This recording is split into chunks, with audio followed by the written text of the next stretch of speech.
Hay mangas que cuentan una historia con el formato clásico de introducción, nudo, desenlace, donde se nos presentan los personajes que componen la trama, suceden cosas que llegan hasta un punto donde todo comienza a orientarse para una conclusión.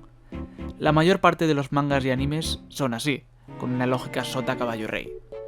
Buenos días, tardes o noches. Soy Pedro Testament y hoy os vengo a hacer una review sobre uno de mis mangas favoritos, Vagabond, dibujado por Takehiko Inoue. Os recuerdo que las reviews las estructuro de forma que cubra todos los campos posibles y más relevantes. En el caso del manga son la historia, el arte, la creación del personaje, disfrute personal y una calificación global basada en mi opinión sobre lo que se está reseñando.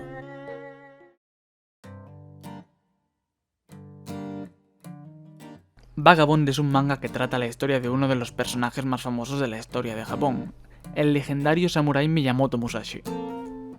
Obviamente lo que se cuenta aquí es una versión novelada basada en los libros de Eiji Yoshikawa, en concreto en la novela Musashi.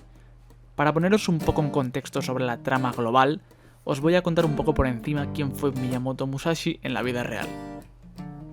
Lo más impresionante de Miyamoto Musashi fue el hecho de que, según su propia biografía, llegó a realizar más de 60 duelos a espada en 13 años sin perder ninguno.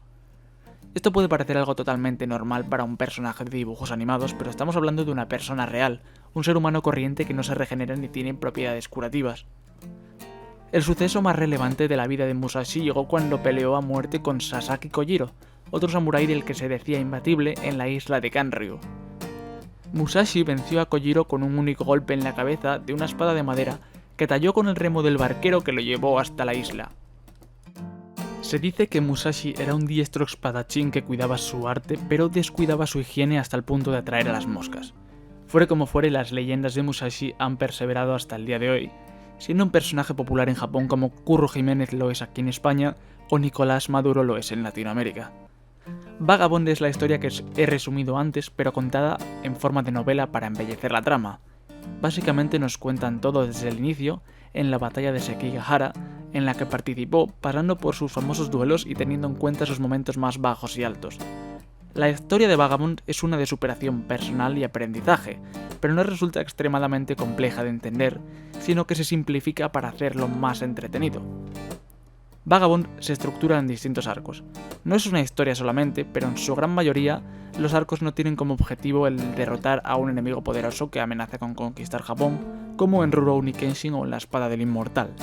De la misma manera que no se estructura como un manga de aventuras normal y corriente, tampoco se cuenta solo desde el punto de vista de Musashi, sino que hay otros dos personajes principales que tienen relevancia en la trama, Sasaki Kojiro y Honiden Matahachi.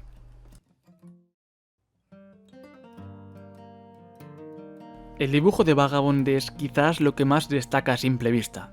Todo el manga está dibujado con pluma, lo cual le otorga una precisión mucho mayor y el resultado final es la excelencia que se ve en pantalla. El extenso trabajo de Takehiko Inoue en los fondos, en los pequeños detalles como hojas, montañas o prados, y sobre todo en los rostros de los personajes, hacen que sea un deleite visual poco habitual en el manga. Vagabond destaca por ser particularmente realista en su trazo, ya sean los cortes a las espadas, los gestos, las cicatrices, el sudor resbalando por la frente, o cualquier cosa que añada valor al dibujo. A medida que el manga iba avanzando, también lo hacía el arte de Inoue. Lo complejo que era se volvió aún más complejo y todos los rostros empezaron a tener arrugas marcadas, el cabello mal peinado o vello facial abundante. Buenas, soy Pedro Testament, el creador de este vídeo. Ya sé que esto es un corte de rollo y tal, pero vengo a recordarte que tengo una cuenta de Twitter donde comparto mis opiniones acerca de los animes, mangas, películas y cualquier mierda multimedia que vea.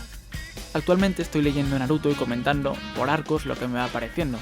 Así que si te interesa un mínimo saber mis opiniones sobre las series de temporada actuales, no dudes en pasarte y seguirme para estar atento a la basura que suelto. La creación de personaje de Vagabond bien podría usarse para un ensayo filosófico, uno en el que se tratase la evolución del ser humano mediante aprendizaje y madurez. Todos los personajes protagonistas cuentan con su particular arco de desarrollo, en el que no solo se hacen fuertes, sino que también evolucionan sus mentes, de modo que la niñez se va erradicando por un proceso de madurez basado en experiencias enriquecedoras y realistas. El personaje que más destaca en este ámbito es Musashi. Musashi pasa de ser un violento espadachín, con el único objetivo de ser el más fuerte bajo el sol y dar su vida, al camino de la espada a preguntarse por qué quiere ser el más fuerte bajo el sol. Pasa de matar a morir, hundiéndose en lo que él llama la espiral de sangre y muerte. Parte del transcurso de Musashi como personaje se basa en los duelos que se mencionaron antes en el capítulo de historia. Musashi viaja por todo Japón queriendo pelear con los dojos con más fama, que tienen a los mejores espadachines de todo el país.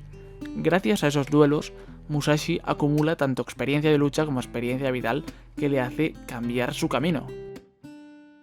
Otro personaje muy interesante en Vagabond es el deuteragonista Sasaki Kojiro. Sasaki representa justo lo contrario que Musashi en Vagabond. Mientras uno quiere ser el más fuerte porque es su objetivo, el otro simplemente lo hace por diversión. Y no es la diversión de matar, sino porque es la única manera que Kojiro tiene de entender a los demás, ya que es sordo de nacimiento. Al no poder oír las palabras de los demás, Kojiro no puede entender lo que significa matar. Por lo tanto, su moral no actúa como la moral de un ser humano que sabe lo que es la muerte y lo que esto implica.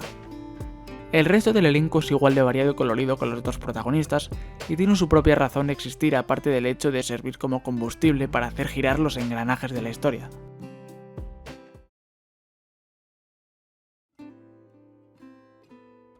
En resumidas cuentas, Vagabond es una de las mayores obras de arte del manga en general. Pocos pueden aproximarse a la calidad de historia, de dibujo y de creación de personaje que este titán ha demostrado.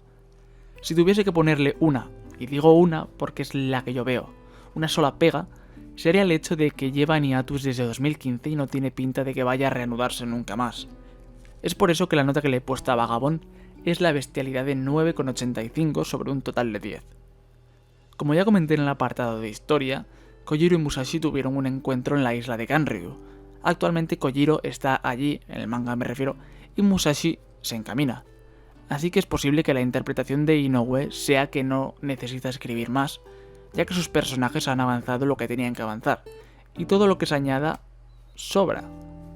Sea como fuere, yo no puedo evitar sentirme traicionado, así que se queda como pega hasta el momento en que Takehiko Inoue decida regresar al trabajo.